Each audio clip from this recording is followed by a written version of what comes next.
ऐसे कैसे मेहनत करना छोड़ दूं मेरे दोस्तों। अभी तो एक से एक हेल्पफुल वीडियोस लाना बाकी है, क्योंकि क्लास 11th वालों का इंग्लिश स्कोर का पेपर अभी बाकी है। नमस्ते दोस्तों, जोहार, मैं निमेश सर आप सभी का शिक्षक चक्रवर्ती यूट्यूब चैनल में हार्दिक स्वागत करता हूं। क्लास 11th के स्टूडेंट्स की डिमांड को देखते हुए 27 फरवरी यानी कल को होने वाले इंग्लिश स्कोर के एग्जाम के लिए viral top 40 MCQ type question लेकर आया हूं दोस्तों, जिसमें एक ही वीडियो के माध्यम से आप लोगों को top 40 exam related important question एकदम एग्जाम में छपने लायक क्वेश्चन प्रोवाइड किया जा रहा है, जिसमें झारखंड बोर्ड के द्वारा पूछे गए क्वेश्चन भी शामिल है। इसको देखने के बाद, इस वीडियो को देखने के बाद आपका जो कॉन्फिडेंस लेवल है वो हाई हो जाएगा और आप लोग जो है प्रैक्टिस कर लीजिएगा और आप लोगों को समझ में आ जाएगा कि क्वेश्चंस किस लेवल के पूछे जाएंगे। ठीक है, तो जल्दी से इस वीडियो को लाइक कीजिएगा और अपने सारे दोस्त भी जमकर शेयर कीजिएगा।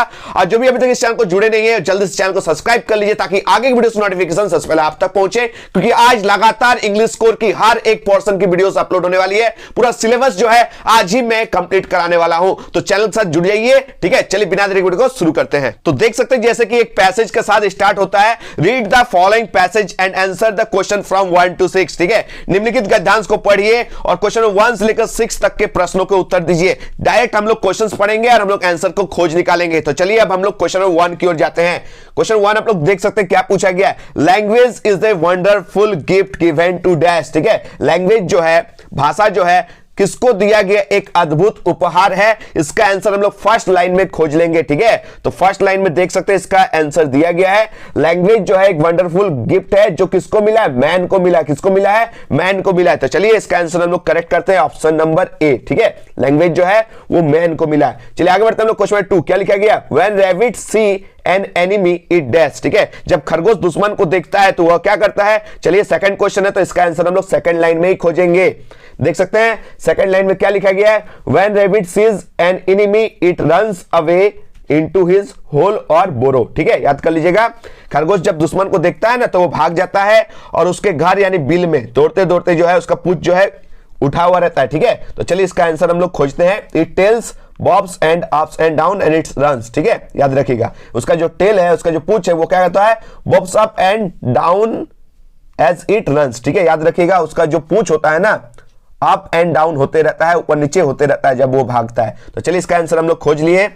ऑप्शन जो 1 है वो करेक्ट आंसर है। देखिए यहाँ पे लिखा हुआ है bobs its tail up and down, उनका पूंछ क्या होता है, ऊपर नीचे होते रहता है। ऑप्शन जो 1 है वो करेक्ट आंसर है। आगे बढ़ते हैं हम लोग क्वेश्चन नंबर 3 की ओर। क्या पूछा गया क्वेश्चन नंबर 3 में, a dash barks when strangers come near. ठीक है, कौन भोगता है बताइए, तो कौन भोगता है जब अजनबी स्ट्रेंजर्स सामने आता है तो कौन भोगता है। तो आप सही पता है, इसका जो करेक्ट आंसर है क्या हो जाएगा, डॉग। ठीक है, चलिए इसका भी हम लोग पैसेज से खोज निकालते हैं। लास्ट लाइन में इसका आंसर है। ठीक है, पैसेज के लास्ट लाइन में इसका आंसर है। देखिए यहाँ पे लिखा हुआ है a dog barks when strangers come near. तो यहाँ पे डॉग क्लियर हो गया। हम लोग आगे बिना पढ़े हम लोग क्या कर लिए, हम लोग सभी जानते हैं, कॉमन सेंस है कि कुत्ता ही भौंकेगा ना जब स्ट्रेंजर्स आएगा। चलिए आगे बढ़ते हैं हम लोग क्वेश्चन 4। क्वेश्चन 4 में लिखा गया, no animal possesses the gift of dash. ठीक है, मतलब डैश किसी एनिमल यानी जानवर के पास जो है डैश का उपहार नहीं है, तो किसी भी एनिमल के पास लैंग्वेज जो है उसका उपहार नहीं है। ऑप्शन जो 4 है वो करेक्ट आंसर है। ठीक है, चलिए आगे बढ़ते हैं हम लोग नेक्स्ट क्वेश्चन की ओर। क्वेश्चन 5। ठीक है, फर्स्ट लाइन में इसका आंसर है, चलिए आपको दिखा देते हैं। ठीक है, फर्स्ट लाइन में ही इसका आंसर दिया गया है। देखिए देखिए यहां लिखा हुआ है ना, no animal possesses this gift, यानी जो खाली ये जो लैंग्वेज है वो आदमी को मिला है, मैन को मिला है, किसी भी एनिमल को ये गिफ्ट नहीं मिला। तो इसी से हम लोग आंसर खोज लिए थे। आगे बढ़ते हम लोग क्वेश्चन 5 की ओर। क्वेश्चन 5 आप लोग देख सकते हैं क्या पूछा गया क्वेश्चन 5 में, कि when a bee sees food it communicates to other bees by dash. जब एक मधुमक्खी जो है वो फूड देखती है, बी मतलब होता है मधुमक्खी, वो फूड देखती है यानी भोजन देखती है ना, तो वह डैश के द्वारा अन्य मधुमक्खियों से संचार करती है, कम्युनिकेट करती है, बात करती है। तो कैसे करती है, डांसिंग करके। कैसे, डांसिंग करके। ऑप्शन जो 2 है वो करेक्ट आंसर है। चलिए दिखा देते हैं, लास्ट लाइन में इसका आंसर है। लास्ट लाइन के जस्ट इसके ऊपर में देखिए लिखा हुआ है। ठीक है, कि it can not tell the other bees where the food is speaking by. ठीक है, स्पीकिंग करके नहीं दिखाती है, वो एक टाइप का डांस करके दिखाती है। यहाँ पर दिखाया गया वो एक टाइप का डांस करती है, स्पीकिंग नहीं करती है, डांस करती है। हम लोग टिक कर लिए थे डांसिंग के माध्यम से। आगे बढ़ते हैं हम लोग क्वेश्चन 6 की ओर। क्वेश्चन 6 आप लोग देख सकते हैं क्या लिखा गया है। क्वेश्चन 6 में लिखा गया, in the passage the word cousin means. ठीक है, पैसेज में जो काउजन है उसका मतलब क्या होता है, तो उसका मतलब होता है ऑप्शन सी, वार्न। ठीक है, काउजन मतलब चेतावनी। ठीक है, चलिए हम लोग पैसेज के 5th लाइन में इसका आंसर खोजेंगे।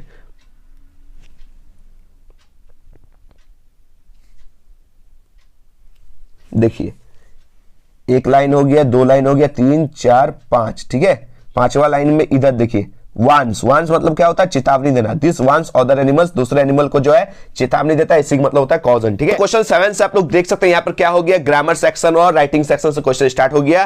क्वेश्चन है if I were you I dash not do it, अगर मैं तुम होता तो मैं ऐसा नहीं करता। तो इसका जो परफेक्ट आंसर हो जाएगा वुड, क्या हो जाएगा would, option 1 is the correct answer. Question में 8 की ओर आप लोग देख सकते हैं क्या पूछा गया है, I dash how to swim, मुझे नहीं पता कैसे तैरा जाता है। तो आई के साथ क्या लगता है, डू नॉट, क्या हो जाएगा, I don't know how to swim, I don't know how to cook, मुझे नहीं पता कैसे खाना बनाया जाता है। I don't know how to ride a bicycle, मुझे नहीं पता साइकिल कैसे चलाया जाता है। I don't know how to drive a car, ठीक है। इस तरह क्वेश्चन मिलेगा ना तो डोंट नो लगा दीजिएगा। ऑप्शन जो 2 है वो करेक्ट आंसर है। आगे बढ़ते हैं लोग क्वेश्चन 9 की ओर। क्वेश्चन 9 आप लोग देख सकते हैं क्या पूछा गया, सुप्रिया, ठीक है, Supriya dash for hour an hour. मैंने कल ही बताया था जब भी आपको क्वेश्चन में फॉर दिखे या फिर सिंस दिखे, क्या दिखे, फॉर दिखे या फिर सिंस दिखे, तो आप लोग क्या लगाइएगा, हैज बीन या फिर हैव बीन प्लस बिफोर। तो has been plus have been लगाना है, तो यहां पर हैव बीन तो नहीं दिखाई दे रहा है, हैज बीन दिखाई दे रहा है। तो ऑप्शन जो 2 है वो करेक्ट आंसर है। लेकिन सुप्रिया के साथ हैज ही लगता है, हैव नहीं लगता, क्योंकि सुप्रिया जो है वो सिंगुलर है, याद रखिएगा सुप्रिया क्या है, सिंगुलर है। अगर आई होता तो हैव बीन लगता है, यहां पर सुप्रिया है तो क्या लगेगा, हैज बीन प्लेइंग, ठीक है। आगे बढ़ते हैं लोग नेक्स्ट क्वेश्चन की ओर। देख सकते हैं क्वेश्चन में 10 में पूछा गया, सचिन नेवर डैश ए लाई, ठीक है, ये एक सच बात है, सचिन कभी भी झूठ नहीं बोलता है। ये प्रेजेंट फॉर्म में है, यानी सचिन जो है उसके साथ क्या लगता है, भी का जो वर्ब का जो है 5वां फॉर्म लगता है, यानी टेल्स लगेगा, ठीक है। यहां पर अगर आई होता तो टेल लगता है, यहां पर नाम है, नाम के साथ वर्ब का 5वां रूप लगता है तो टेल्स लगेगा, ठीक है। सचिन नेवर टेल्स ए लाई, सचिन कभी भी झूठ नहीं बोलता है। आगे बढ़ते हैं लोग क्वेश्चन 11 की ओर। क्या पूछा गया, Kavita is dash best girl of her class. इसको ध्यान से सुनिएगा, यहां पर BEST बेस्ट है, ठीक है। तो बेस्ट आप समझ सकते हैं EST फॉर्म में, क्या है EST। तो जब भी EST फॉर्म रहे, जब भी सुपरलेटिव डिग्री रहे तो उसके आगे दा लगा दीजिएगा, ठीक है। जैसे I am the tallest boy, ठीक है, I am the tallest boy in the classroom, classroom में सबसे लंबा लड़का हूं, ठीक है। जो हिमालय पर्वत है वो सबसे क्या है, लंबा है ना, तो याद रखिएगा बहुत ही लंबा हो जाए, बहुत ही लार्जेस्ट हो जाए, जितना भी EST फॉर्म लगे वो आप लोग लगा दीजिएगा दा, ठीक है। सुपरलेटिव डिग्री के आगे क्या लगता है, दा लगता है, ठीक है। और सर दा कहां कहां लगता है थोड़ा सा बता दीजिए। तो दा जो है ना, याद रखिएगा दुनिया का जितना भी यूनिक चीज है, जैसे द सन, द मून, ये सब में दा लगता है, ठीक है। और किसके साथ लगता है, चारों दिशा के आगे दा लगता है, ईस्ट वेस्ट नॉर्थ साउथ, ये जो 4 है ना दिशा, उसके आगे भी दा लगता है। जितना भी नदी है, जितना भी नदी रिवर्स है उसके आगे दा लगता है, जितना भी ओशियंस है, ठीक है, जितने भी समुद्र है उनके आगे दा लगता है, जितना भी म्यूजिक इंस्ट्रूमेंट है जैसे गिटार वायलिन, ये सब के आगे दा लगता है, जितना भी होली बुक्स है यानी धार्मिक किताबें जैसे बाइबल, दा बाइबल लगाइएगा, दा भगवत गीता लगाइएगा, दा कुरान लगाइएगा, जितना भी इंपॉर्टेंट जो बुक्स है, ठीक है, जितना भी जो है मॉन्यूमेंट्स है जैसे ताजमहल, लाल किला, ये सब के आगे भी दा लगता है। चलिए आगे बढ़ेंगे लोग क्वेश्चन नंबर 12 की ओर। क्वेश्चन 12 आप लोग देख सकते हैं क्या पूछा गया, choose the grammatically correct sentence, ठीक है। आपको ग्रामेटिकली करेक्ट सेंटेंस यहां पर चूज करना है। तो चलिए देखिए, मेरे हिसाब से तो एक भी ग्रामेटिकली करेक्ट नहीं है, क्योंकि किसी भी सेंटेंस के लास्ट में फुल स्टॉप नहीं है, ठीक है। तो चलिए कोई बात नहीं, हम लोग फुल स्टॉप दे देते हैं, लेकिन करेक्ट सेंस भी आना चाहिए तब ना सेंटेंस करेंगे। तो ये जो ऑप्शन 2 है वो करेक्ट सेंटेंस है, ठीक है। इसके लास्ट में हम लोग फुल स्टॉप दे देंगे और ये करेक्ट सेंस भी है। An apple a day keeps the doctor away, यानी यदि आप लोग एक एप्पल डेली खाएंगे ना तो डॉक्टर के पास नहीं जाएंगे, यानी आप बीमार नहीं होंगे। ऑप्शन जो 2 है वो करेक्ट आंसर है। आगे बढ़ते हम लोग क्वेश्चन 13 की ओर।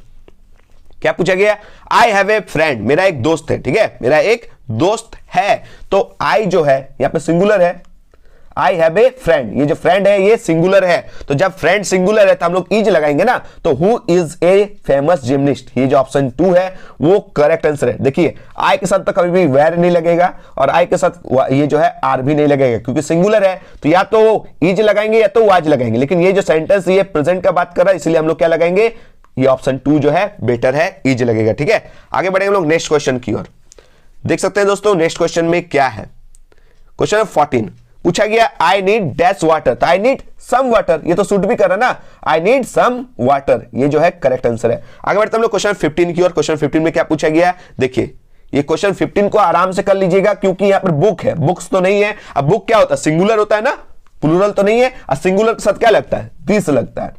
ये दोज भी प्लूरल के साथ लगता है, दिज भी प्लूरल के साथ लगता है। ये बुक जो है ये सिंगुलर है और एक वचन के साथ हम लोग क्या लगाते हैं, दिस, क्या लगाते हैं, this book is very helpful, ये जो बुक है बहुत ही ज्यादा हेल्पफुल बुक है, ठीक है। आगे बढ़ते हैं हम लोग नेक्स्ट क्वेश्चन की ओर। क्वेश्चन 16 क्या पूछा गया है, कि श्याम बाउट ए बुक, ये जो श्याम है एक बुक खरीदता है, किताब खरीदता है, एंड डैश इंपोर्ट, यहां पर आपको ए एंड दा का यूज करना है, डिटर्मिनर्स का यूज करना है, तो यहां पर ए लगाइएगा या फिर एन लगाइएगा या फिर दा लगाइएगा, ठीक है। तो देखिए ध्यान से मैं सिखा देता हूं, यहां इंक पॉट है, INKPOT, इंक, इंक इस तरह लिखेंगे ना हिंदी में, इंक पॉट। तो ये जो ई से स्टार्ट हो रहा है, तो आप लोग को एक ट्रिक बता देते हैं, ये ई किस में आता है, अ आ वाले खानदान में। तो जब भी प्रोनाउंसिएशन अ आ वाले खानदान में आएगा ना, तो आप लोग एन लगाइएगा, ठीक है। क्या लगाइएगा, एन। और जब भी क ख ग वाला क्वेश्चन आए, ठीक है, याद रखिएगा, जब साउंड क ख ग वाला खानदान का आए तो आप लोग ए लगाइए। जैसे यूनिक, यू से स्टार्ट होता है ना, UNIQUE, तो यू से स्टार्ट होता है तो आप लोग एन लगाइएगा। नहीं, यूनिक का जो साउंड है यू से आता है, यानी य से आता है। य किसका खानदान है, क ख ग का है, तो आप क्या लगाइएगा, ए। तो ए अंदा का कंसेप्ट जो आप लोगों को क्लियर हो गया। आगे बढ़ते हैं लोग नेक्स्ट क्वेश्चन की ओर। देख सकते हैं क्वेश्चन 17 में क्या पूछा गया है, वॉइस से क्वेश्चन पूछा गया है कि which one of the following sentences is in active voice. यहां पे जो कौन सा सेंटेंस है वो एक्टिव वॉइस में है। तो एक्टिव वॉइस में मैंने बताया था ना, वर्ब का तीसरा रूप लगता है, ठीक है। तो ये जो ऑप्शन जो 2 है वो करेक्ट आंसर है, ठीक है। निधि विजिटेड द लाइब्रेरी, ठीक है, द न्यू लाइब्रेरी। आगे बढ़ते हैं लोग नेक्स्ट क्वेश्चन की ओर। नेक्स्ट क्वेश्चन आप लोग देख सकते हैं, क्वेश्चन नंबर 18 क्या पूछा गया है कि choose the correct passive voice for the given active voice, ठीक है। तो यहां पर चूज करना है, तो चलिए एक ट्रिक देते हैं, ठीक है। कैसे, यहां पर जब एक्टिव वॉइस दिया गया है, ठीक है, यहां पर एक्टिव वॉइस है ना, ए फ्लोरिस्ट सेल्स फ्लावर्स, तो इसको हम लोग पैसिव वॉइस बनाएंगे। तो इसके लिए ट्रिक है, ये जो फ्लोरिस्ट है, ये फ्लावर्स लास्ट में क्या है, फ्लावर्स, वो आगे आ जाएगा, ठीक है। फ्लावर्स जो है वो आगे आएगा। उसके बाद हम लोग हेल्पिंग वर्ब के लिए आर लगाएंगे, क्योंकि फ्लावर्स के साथ तो इज तो नहीं लगेगा, क्या लगाएंगे, आर लगाएंगे। उसके बाद वर्ब का तीसरा रूप लगता है तो सेल्स हो जाएगा सोल्ड, ठीक है। उसके बाद हम लोग बाय लगाते हैं, उसके बाद फ्लोरिस्ट लगाएंगे, ठीक है। यानी पीछे वाला आगे आ जाएगा और आगे वाला पीछे चला जाएगा, बस बीच में जो है helping verb plus V3 plus by लगता है, ठीक है, तभी बनता है। ऑप्शन जो 2 है वो करेक्ट आंसर है। आगे बढ़ेंगे लोग नेक्स्ट क्वेश्चन की ओर। क्वेश्चन नंबर 19 आप लोग देख सकते हैं क्या पूछा गया है। क्वेश्चन 19 में पूछा गया rearrange the part of the sentence in the correct order from question number 19 to 20। यानी 2 क्वेश्चन है इस तरह का आपको देखने को मिलेगा, यानी जंबल सेंटेंसेस है। जैसे मैंने सेट 1 सेट 2 सेट 3 में आप लोगों को बताया था, इस तरह करके स्लैश कर करके दिया था, ठीक है। यहाँ आई था, यहाँ पर वेयर था, इस तरह वाज था, इस तरह करके दिया हुआ था। लेकिन यहाँ पे आपको एक जो है कूट के माध्यम से दिया गया PQRS, ठीक है। तो इसको हम लोग को सुटेबल तरीके से भरना है, ठीक है। चलिए अच्छे से आप लोगों को ट्रिक से मैं समझाता हूं, ध्यान से सुनिएगा, ठीक है, ताकि इस तरह क्वेश्चन आपसे ना छूटे। तो याद रखिए क्वेश्चन 19 में देखिए पी में दे दिया राइजेस, उसके बाद सन दे दिया, उसके बाद ईस्ट दे दिया, उसके बाद सेट्स। तो सबसे पहले हम लोग सब्जेक्ट का इस्तेमाल करेंगे। सब्जेक्ट क्या है, द सन, ठीक है, ये है सब्जेक्ट, ठीक है। क्या लगाएंगे आगे, द सन। देखिए सन के आगे द लग रहा है ना, मैंने बताया था जितना भी यूनिक चीज है, the sun, the moon, the earth, ये सब के आगे द लगता है। तो पहले हम लोग सब्जेक्ट को लगाएंगे, ठीक है। 1 नंबर में क्या लगाएंगे, क्यू, ठीक है। उसके बाद हम लोग क्या लगाएंगे, द सन के बाद वर्ब का इस्तेमाल करेंगे ना, तो वर्ब क्या हो जाएगा, राइजेस, ठीक है। ये वर्ब का इस्तेमाल करेंगे, द सन राइजेस। उसके बाद लगाएंगे इन द ईस्ट, उसके बाद लगाएंगे and sets in the west, ठीक है। तो सबसे पहले हम लोग लगाएंगे द सन, उसके बाद राइजेस, उसके बाद इन द ईस्ट, उसके बाद and sets in the west. यानी जो सूरज है ना वो पूर्व में उगती है और पश्चिम में डूबती है। इसका सेंटेंस ये हुआ, ये सूरज है, the sun rises in the east and sets in the west. एक चीज देखिए, दिशा के आगे दा लग रहा है ना। यहां से आप लोग को मैंने बताया था ना, दा का यूज कहां होता है, चारों दिशाओं के आगे होता है।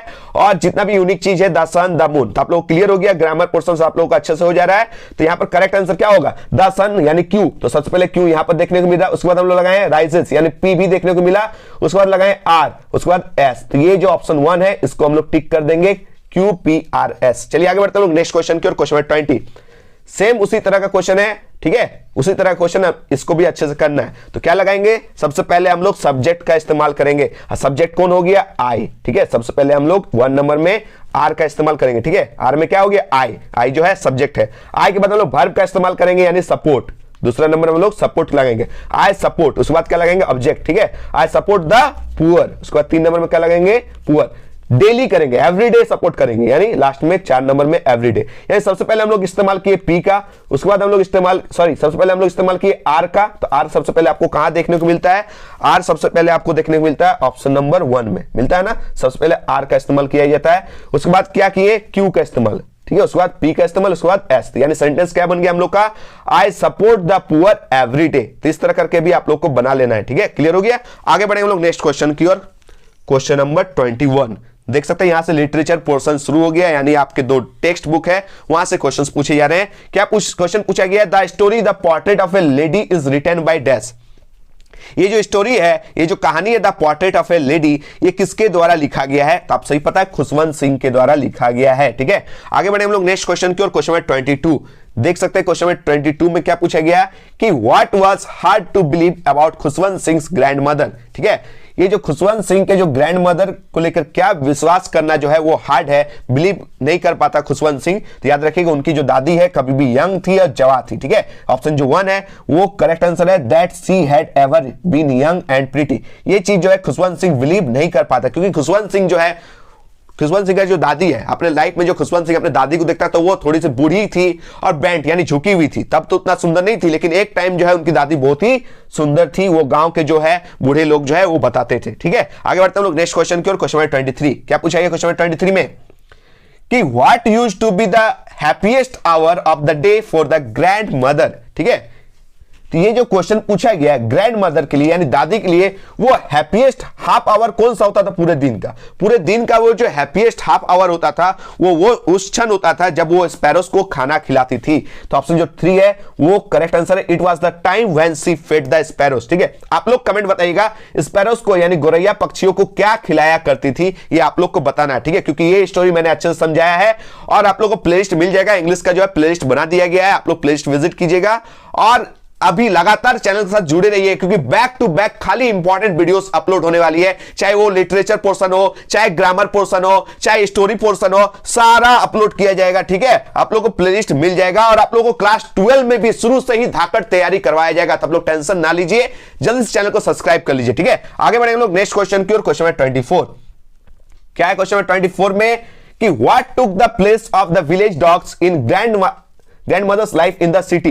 बहुत ही इंपॉर्टेंट क्वेश्चन है कि ये जो ग्रैंड मदर जो है उनके जीवन में जो विलेज डॉग्स का स्थान जो है, प्लेस जो वो कौन ले लेता है। देखिए जब ग्रैंड मदर और लेखक गांव में रहते थे ना, विलेज में रहते थे, तो वो कुत्तों को खिलाया करते थे, लेकिन जब सिटी में शिफ्ट कर गए तो वो कुत्तों की जगह जो है वो सिटी में शहर में कौन ले लिया, वो ले लिया स्पैरोस, ठीक है। चलिए आप लोग कमेंट बताइएगा जो दादी है जो है विलेज डॉग्स को क्या खिलाती थी गांव में और स्पैरोस को सिटी में क्या खिलाती थी, ये क्वेश्चन आपसे पूछा जाएगा, ठीक है। चलिए आगे बढ़ते हैं हम लोग नेक्स्ट क्वेश्चन की ओर। क्वेश्चन नंबर 25 क्या पूछा गया क्वेश्चन नंबर 25 में कि Gordon Cook and his wife spent 16 years to improve their desk, ठीक है। मैंने पढ़ाया ना चैप्टर 2 से ये क्वेश्चन है, इसका already 25 important MCQ question already upload है, आप लोग प्लेलिस्ट में जाकर देख सकते हैं। अगर नहीं मिलता तो आप लोग अनिमेश सर फॉलो कर लीजिएगा, ठीक है। इंस्टाग्राम में जाइएगा, अनिमेश सर सर्च कीजिएगा, वहां जाकर आप मुझे फॉलो कर लीजिएगा और आप हमसे बेझिझक वहां मांग सकते हैं। आप लोगों को मैं ये जो है इंपॉर्टेंट वीडियोस का जो प्लेलिस्ट है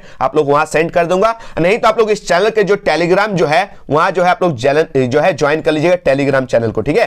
तो यहां जो क्वेश्चन पूछा गया है कि Gordon Cook and his wife spent 16 years to improve their desk, ठीक है। ये जो गॉर्डन कुक है जो राइटर है और उनकी पत्नी यानी मैरी 16 साल स्पेंड करती है इंप्रूव, क्या इंप्रूव करने के लिए, ठीक है। तो इन लोग का मेन मकसद था पूरा समुद्री यात्रा करना, तो समुद्री कौशल सीखने के लिए 16 साल लगाई थी। समुद्री कौशल का हम इंग्लिश में बोलते हैं सी फेयरिंग स्किल्स। क्लियर हो गया। आगे बढ़ते हैं लोग नेक्स्ट क्वेश्चन की ओर। Question number 26 200 years ago round the world voyage was made by, 200 साल पहले किनके द्वारा समुद्री यात्रा किया गया था, कैप्टन जेम्स कुक के द्वारा। किनके द्वारा 200 साल पहले वर्ल्ड वॉयज किया गया था यानी समुद्री यात्रा किया गया था, कैप्टन जेम्स कुक के द्वारा, ठीक है। इसी को दोहराने के लिए लेखक जो है वो तैयार है। आगे बढ़ते हैं लोग नेक्स्ट क्वेश्चन की ओर। क्वेश्चन नंबर 27 बहुत ही इंपॉर्टेंट क्वेश्चन है कि what was the name of the Gordon Cook's boat. मैंने बार बार बताया था कि गॉर्डन कुक का जो स्पेशल बोट था जिससे वो समुद्री यात्रा के लिए निकले थे उसका नाम क्या था, वेव वाकर। सर वेव किसको बोलते हैं, जो समुद्री लहर होता है ना उसको वेव बोलते हैं, तो उसके ऊपर भी जो वाक कर जाए चल जाए उसको हम लोग बोलते हैं वेव वाकर। तो स्पेशल बोट का नाम था वेव वाकर। आप लोग के लिए 2 क्वेश्चन है, आप लोग बताइएगा इस वेव वाकर का जो लेंथ है यानी लंबाई ये कितनी थी और वेट बताइएगा वजन कितना था, ठीक है। ये आप लोग को बताना है, ठीक है। आगे बढ़ते हैं लोग नेक्स्ट क्वेश्चन की ओर। क्वेश्चन नंबर 28 क्या पूछा गया क्वेश्चन नंबर 28 में, Gordon Cook started his journey from dash, ठीक है। ये जो गॉर्डन कुक है अपना जो जर्नी है, अपना जो यात्रा है वो कहां से शुरू किया था, वो इंग्लैंड से किया था, प्लाईमाउथ इंग्लैंड से। कब किया था, जुलाई 1976 में याद कर लीजिएगा, ये भी क्वेश्चन पूछा जा सकता है कि जुलाई 1976 में प्लाईमाउथ इंग्लैंड से जो है गॉर्डन कुक जो है पूरा समुद्री यात्रा, विश्व का जो समुद्री यात्रा करने वाले थे वहां से स्टार्ट किए थे और कहां तक गए थे, केप टाउन तक गए थे। ठीक है, आसानी से केप टाउन तक गए थे। उसके बाद उनको जो है दिक्कतों का सामना करना पड़ा था और लास्ट में कहां गए थे, एक टापू में, एक आइलैंड में, उस आइलैंड का नाम था आइल एम्स्टर्डम। क्लियर हो गया। तो जर्नी स्टार्ट किए थे प्लाईमाउथ इंग्लैंड से, कहां तक, शांतिपूर्वक गए केप टाउन तक और लास्ट में कहां पहुंचे, एक टापू में जिसका नाम था आइल एम्स्टर्डम। क्लियर हो गया। आगे बढ़ते हैं लोग नेक्स्ट क्वेश्चन की ओर। Question number 29, the rain according to the poet is the source of. ये जो रेन है, बारिश जो है, आप सभी पता किसका सोर्स है, किसका स्रोत है, जीवन का। ठीक है, किसका, लाइफ का। कर लीजिएगा। आगे बढ़ते हैं लोग क्वेश्चन 30 की ओर। क्वेश्चन 30 आप लोग देख सकते हैं क्या पूछा गया है। वो जो क्वेश्चन था the voice of the rain से कुछ क्वेश्चन पूछा गया था। आप लोग बताइएगा the voice of the rain के जो पोएट का नाम क्या है। ठीक है, आगे बढ़ सकते हैं लोग नेक्स्ट क्वेश्चन। क्वेश्चन 30 क्या पूछा गया, ये भी the voice of the rain से ही पूछा गया है कि what does the rain do to the nature. Nature के साथ जो है रेन क्या करती है, तो नेचर के साथ यानी प्रकृति के साथ जब बारिश होती है ना तो प्रकृति को सबसे पहले क्लीन करती है, उसके बाद उसको ब्यूटीफाई भी कर देती है। याद रखिएगा, सबसे पहले क्लीन करती है, उसके बाद उसको सुंदर भी बनाती है, ब्यूटीफाई भी करती है। यानी दोनों का दोनों आंसर जो सही है, तो बोथ को टिक कीजिएगा 1 और 2। ठीक है, आगे बढ़ते लोग नेक्स्ट क्वेश्चन की ओर। क्वेश्चन में 31 क्या क्वेश्चन में पूछा गया, in the poem the voice of the rain without rain seeds will remain dash. यदि इस पोएम में the voice of the rain poem में अगर रेन नहीं हुई, बारिश नहीं हुई, तो जो बीज है वो क्या हो जाएंगे, बीज छिपे के छिपे रह जाएंगे यानी हिडन रहेंगे, उसका जन्म नहीं होगा यानी अनबॉर्न रहेगा। ऑप्शन जो 2 है वो करेक्ट आंसर है। आगे बढ़ते हैं लोग नेक्स्ट क्वेश्चन की ओर। Question number 32, in which century did ऊ दाऊजी लिव। ये जो ऊ दाऊजी है कौन से सेंचुरी में रहते थे, वो 8th सेंचुरी। ठीक है, आप लोग बताइएगा ऊ दाऊजी का लास्ट पेंटिंग का नाम क्या है। ठीक है, ऊ दाऊजी का लास्ट पेंटिंग का नाम क्या है, आप लोग कमेंट बताइएगा। आगे बढ़ते हैं लोग नेक्स्ट क्वेश्चन की ओर। Question number 33, Quinton mistress was a dash. ये जो क्विंटन मिस्ट्रेस है ये कौन था, एक ब्लैक स्मिथ था। कौन था, एक ब्लैक स्मिथ था। ऑप्शन जो 1 है वो करेक्ट आंसर है। आगे बढ़ेंगे लोग नेक्स्ट क्वेश्चन की ओर। Question number 34, Sensui literally means. ये जो सेंसुई है उसका लिटरली मींस क्या होता है, माउंटेन वाटर होता है। ऑप्शन जो 1 है वो करेक्ट आंसर है। आप लोग मॉडल सेट 2 को देख लीजिएगा। ठीक है, मॉडल सेट 2 जो मैंने अपलोड किया है परसों वो देख लीजिएगा। मॉडल सेट 3 कल मैंने अपलोड किया उसको देख लीजिएगा। ठीक है, अब मॉडल सेट 1 को भी देख लीजिएगा। प्लेलिस्ट जाइए और सारे मॉडल सेट को प्रैक्टिस कीजिए और जो है पोएट्री सेक्शन कंप्लीट करा दिया गया। पोएट्री सेक्शन में एक ही वीडियो के माध्यम से सारे पोएम्स को जो है मैंने अच्छे तरह से कंप्लीट कर दिया, उसको भी देख लीजिएगा प्लेलिस्ट विजिट करके। ठीक है, और नहीं मिलता तो आप इंस्टाग्राम में मुझे फॉलो करके वहां डायरेक्ट मांग लीजिएगा, दे दूंगा। उसके बाद बैक टू बैक स्टोरीज को अपलोड करने वाला हूं और जितना भी ग्रामर पोर्शन है, जितना भी जो है पोर्शन है, आप लोग का सिलेबस आज ही मैं कंप्लीट कराऊंगा। इसलिए चैनल के साथ बने रहिएगा। ठीक है, नोटिफिकेशन आए ना आए आप लोग विजिट करते रहिएगा और देखते रहिएगा। चलिए आगे बढ़ते हैं लोग क्वेश्चन 35 की ओर। क्वेश्चन 35 आप लोग देख सकते हैं क्या पूछा गया, Who was the true owner of the white horse। ठीक है, the summer of the beautiful white horse जो चैप्टर है, फर्स्ट चैप्टर बुक 2 का, उसी से ये क्वेश्चन पूछा गया कि ट्रू ऑनर कौन था, तो जॉन बैरो। कौन था, जॉन बैरो जो है व्हाइट हॉर्स का असली मालिक था, जो एक किसान था, फार्मर था। आगे बढ़ते हैं लोग क्वेश्चन 36 की ओर। क्या क्वेश्चन 36 में पूछा गया कि at what time did Aram and Mourad जो है राइड द हॉर्स। किस टाइम पे जो अरम और मुराद जो है वो राइड करता था, सवारी करता था घोड़ा का। ठीक है, एकदम भोरे ताकि कोई देख ना पाए, तो अर्ली मॉर्निंग जो है वो करेक्ट आंसर है। आगे बढ़ते हैं लोग क्वेश्चन 37 की ओर। क्वेश्चन 37 जो है एड्रेस से क्वेश्चन पूछा गया। द एड्रेस के जो लेखक आप लोग बताइए कमेंट में कौन है। यहाँ जो क्वेश्चन है, Mrs Dorling live at dash. Mrs Dorling जो है किस एड्रेस पे रहती थी, किस पते पे रहती थी, एड्रेस करके जाना है। House number 46 at Marconi street. Option जो 3 है वो करेक्ट आंसर है। ठीक है, आगे बढ़ेंगे लोग नेक्स्ट क्वेश्चन की ओर। Question 38, who was Mrs Darling. Mrs Darling कौन थी, ये भी द एड्रेस से पूछा गया, इंपॉर्टेंट कैरेक्टर है। तो she was an acquaintance of narrator's mother. ठीक है, तो सर एक्वेंटेंस का मतलब क्या होता है, परिचित। ठीक है, याद रखिएगा, she was an acquaintance of narrator's mother मतलब नरेटर की मम्मी यानी मिसेस एस की परिचित थी। ठीक है, चलिए आगे बढ़ते हैं हम लोग क्वेश्चन 39 की ओर।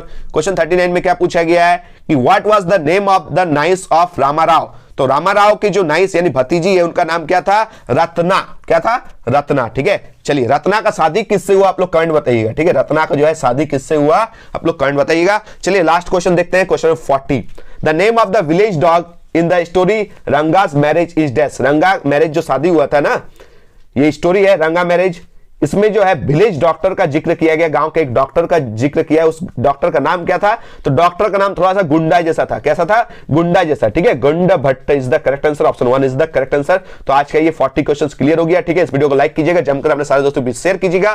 ठीक है, मॉडल सेट 2 जो मैंने अपलोड किया उसको देखिए, बहुत ही इंपॉर्टेंट है। मॉडल सेट 2, मॉडल सेट 1 और मॉडल सेट 3 तीनों का है। इससे भी ज्यादा इंपॉर्टेंट वीडियो है, वो पूरा सिलेबस को कवर करके उस क्वेश्चंस को बनाया गया है। तो आप लोग देखिएगा मॉडल सेट 1, मॉडल सेट 2 और मॉडल सेट 3। और पोएट्री सेक्शन का टोटल जितना भी पॉइंट है मैंने अपलोड कर दिया है, चैनल में जाकर देख सकते हैं। और अभी बैक टू बैक जितना भी है, ग्रामर पोर्शन होगा या फिर आप लोगों का जितना भी लिटरेचर पोर्शन है, कंप्लीट आज ही करवाया जाएगा। चैनल के साथ जुड़े रहिएगा। चलिए मिलते हैं एक नए वीडियो के साथ। धन्यवाद, जय हिंद, वंदे मातरम।